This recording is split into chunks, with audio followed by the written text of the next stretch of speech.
মহান আল্লাহ বলেন, তিনি তোমাদের জন্য মাটিকে ব্যবহারের উপযোগী করে দিয়েছেন, সুতরাং তোমরা এর দিগন্তে বিচরণ করো এবং তার দেওয়া রিজিক আহরণ করো। সূরা মুলক আয়াত 15। মহান আল্লাহ আরও বলেন, মানুষ তার খাদ্যের প্রতি লক্ষ্য করুক। আমি তো অঝোর ধারায় বৃষ্টি বর্ষণ করেছি, অতঃপর মাটিকে বিদীর্ণ করেছি আর তাতে উৎপন্ন করেছি শস্যদানা, আঙুর, শাকসবজি, জলপাই, খেজুর, বহু বৃক্ষ বিশিষ্ট বাগান, ফল ফলাদি ও ঘাস।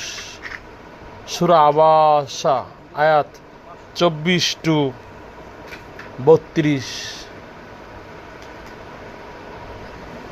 মানবীয় পরিশ্রমেই যে খাদ্য উৎপাদন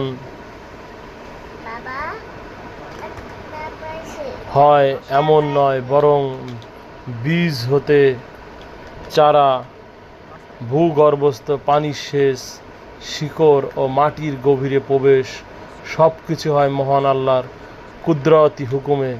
মহান আল্লাহ বলেন, তোমরা যে বীজ বপন করো সে সম্পর্কে ভেবে দেখেছ কি?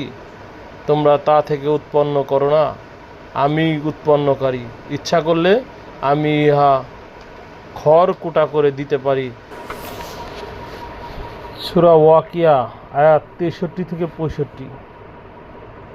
পবিত্র কোরআনে তরুলতা উদ্যানের উল্লেখ এবং এগুলো নানাবিধ উপকরণের প্রতি ইঙ্গিত করে বলা হয়েছে, যিনি বিভিন্ন ধরনের